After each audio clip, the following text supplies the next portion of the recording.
I know you want to talk about the Flacco Winston debate, which we haven't had a chance to talk about this since the last episode.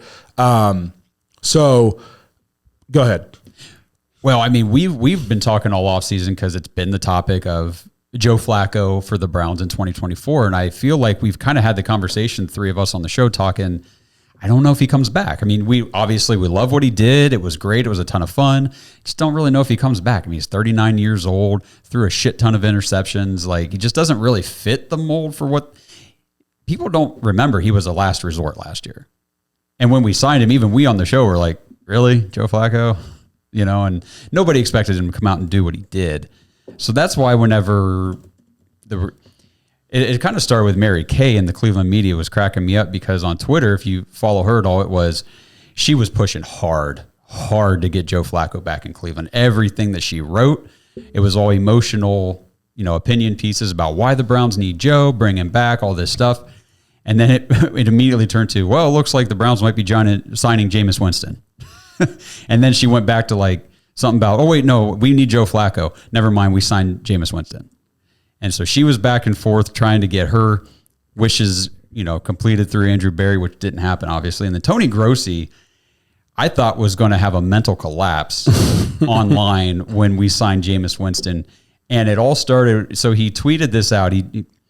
I don't know, he must have written this article real quick for Land on Demand, which if you're paying for that, okay. But anyway, so his article was, Browns didn't even offer Joe Flacco the NFL minimum. And his post said, Browns didn't want shadow of Joe Flacco hanging over Deshaun Watson.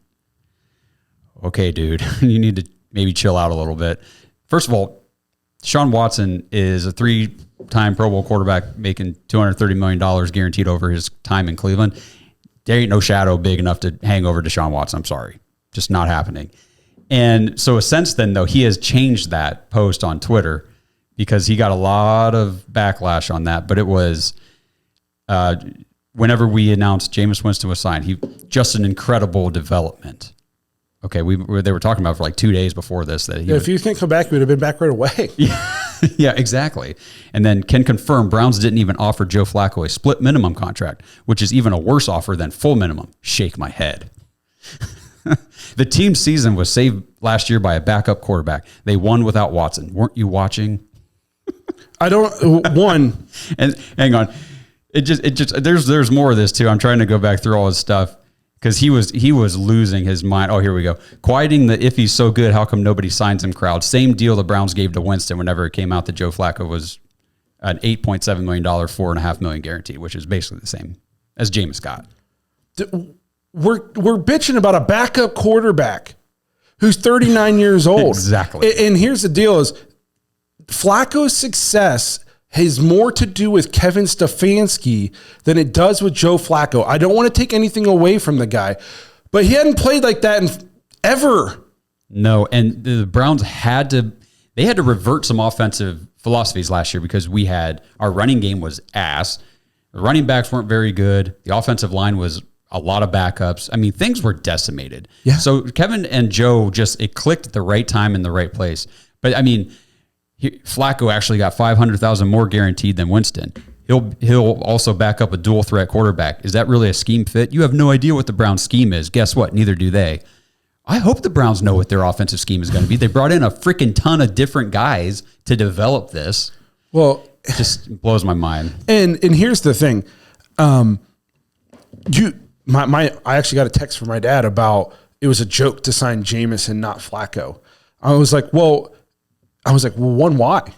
I said, Jameis can play. I'm not saying he's a perennial Pro Bowler, but Jameis Winston can play football at the National Football League. He's not 39 years old. And to everybody who loves Joe, he was a turnover machine. The only thing you rag on Jameis for is his turnovers. That was Joe Flacco. If you go back and watch the games, listen, I appreciate everything Joe is doing for us. He was playing with house money. He was just chucking it. You look at so many of his throws, and so many of them either could have been picked, should have been picked, and a ton of them were picked. Yep.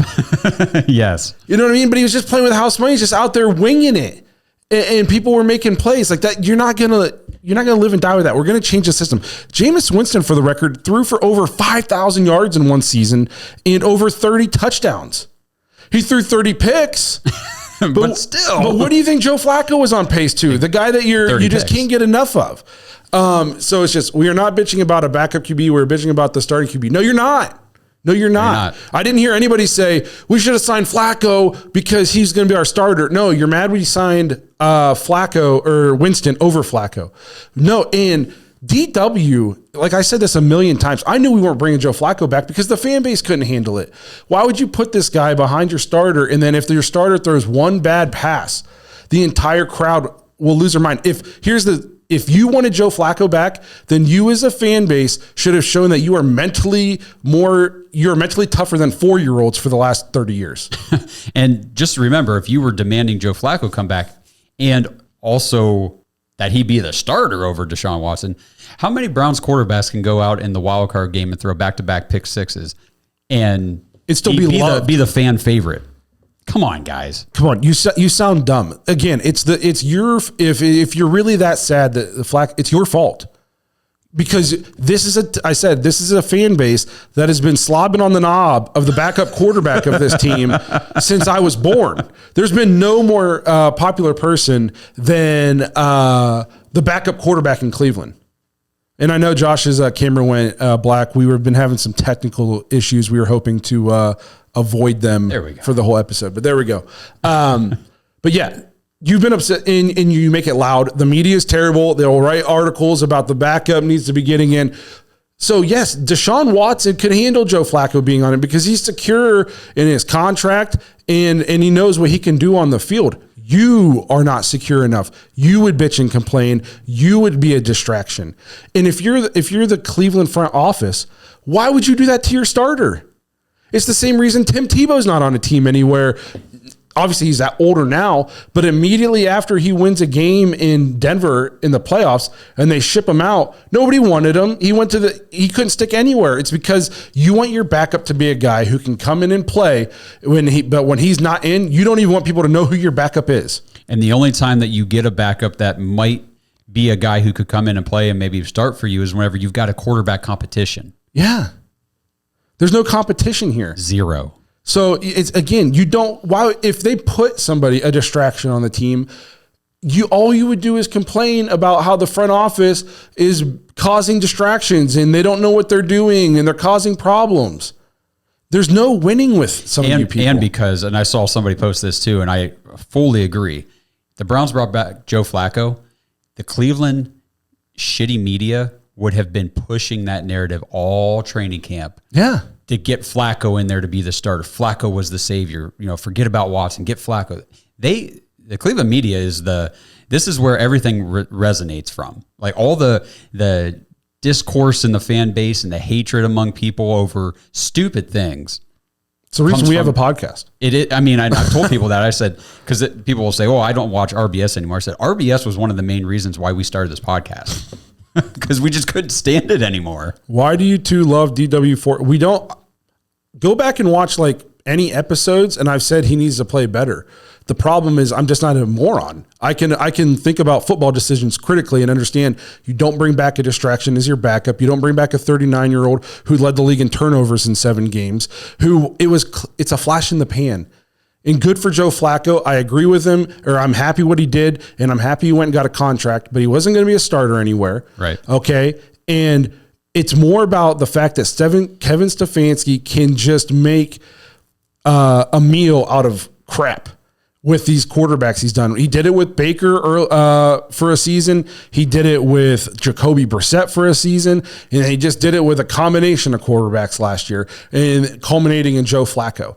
Yeah. It had way more to do with Kevin Stefanski than it does with Joe Flacco. Now, credit Joe Flacco. He went to a team that also has another great offensive mind. So if he has to go in, I'm sure Steichen will be able to. Yeah, it'll work out. It'll be all right. Do something with him. But yes, you don't put you want a nameless gray face as your backup. And the thing with Deshaun Watson, he's here. He's going to be the starting quarterback for the Browns for a while. And I know there's a lot of people that are upset about that, but personally I'm not. And I see a lot of people that seem to be very, very confused. and forgetting already that in 2022, he's never played a full season here. I know the Browns traded for him and signed him knowing he wasn't going to play a full season, the first one. Yes. Like they were okay with that. Now, as a fan, you might not be okay with that, but the team was. Okay, fine. And then this year he broke his shoulder. Well, that sucks. But it's a fluke accident, man. I mean, you saw how many quarterbacks got injured this year, and it's only the second time he's had a injury that forced him to miss time in his career. Yeah, nobody's talking crap about Joe Burrow. Yeah, or Justin Herbert. Joe Burrow's ended 2 of his 4 seasons on the IR. Lamar finished the last 2 years before this past one on IR. Yeah, it turns out it's a contact sport. People get hurt. Yeah, and the thing is, what I saw from Deshaun Watson as the games progressed, and I mean, I know we talk about that Ravens game all the time, but those are the kind of games that you need a quarterback with his capabilities.